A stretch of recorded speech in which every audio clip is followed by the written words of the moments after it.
All of his co-workers were gone. What could it mean? Stanley decided to go to the meeting room. Perhaps he had simply missed a memo.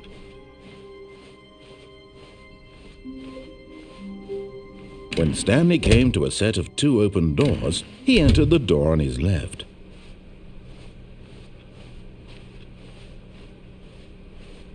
Yet there was not a single person here either. Feeling a wave of disbelief, Stanley decided to go up to his boss's office. Coming to a staircase, Stanley walked upstairs to his boss's office.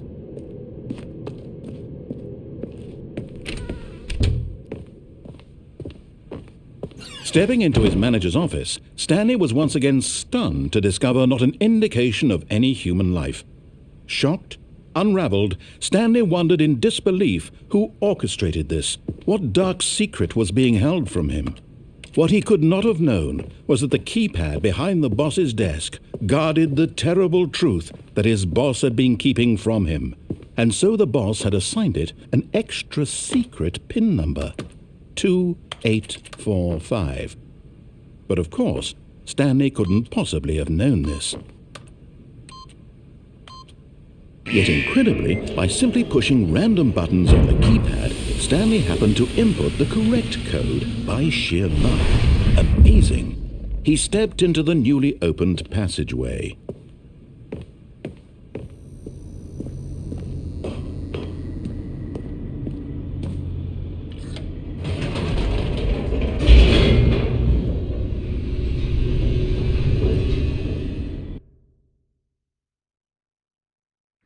Descending deeper into the building, Stanley realized he felt a bit peculiar. It was a stirring of emotion in his chest, as though he felt more free to think for himself, to question the nature of his job. Why did he feel this now, when for years it had never occurred to him? This question would not go unanswered for long. Stanley walked straight ahead through the large door that read Mind Control Facility.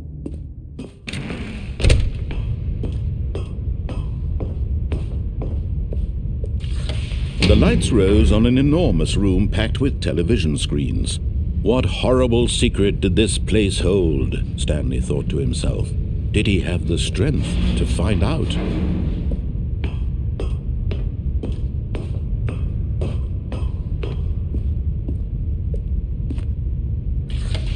Now the monitors jumped to life, their true nature revealed. Each bore the number of an employee in the building, Stanley's co-workers. The lives of so many individuals reduced to images on a screen, and Stanley, one of them, eternally monitored in this place where freedom meant nothing.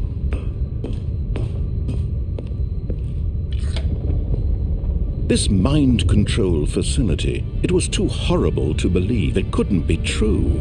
Had Stanley really been under someone's control all this time? Was this the only reason he was happy with his boring job? That his emotions had been manipulated to accept it blindly?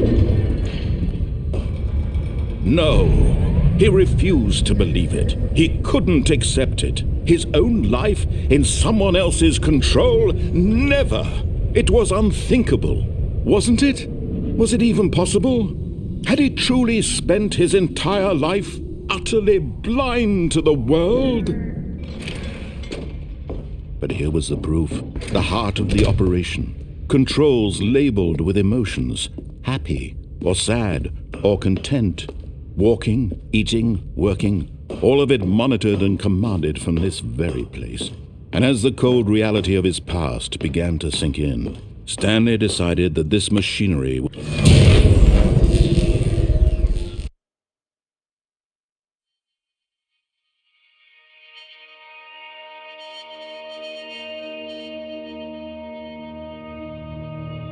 blackness and a rising chill of uncertainty.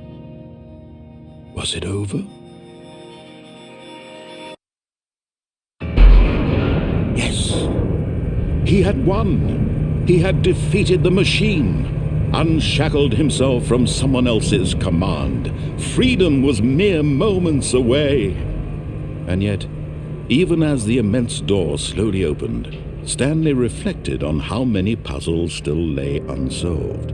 Where had his co-workers gone? How had he been freed from the machine's grasp? What other mysteries did this strange building hold? But as sunlight streamed into the chamber, he realized none of this mattered to him, for it was not knowledge or even power that he had been seeking, but happiness. Perhaps his goal had not been to understand, but to let go. No longer would anyone tell him where to go, what to do, or how to feel. Whatever life he lives, it will be his. And that was all he needed to know. It was perhaps the only thing worth knowing. Stanley stepped through the open door. Stanley felt the cool breeze upon his skin, the feeling of liberation, the immense possibility of the new path before him. This was exactly the way, right now, that things were meant to happen. And Stanley was happy.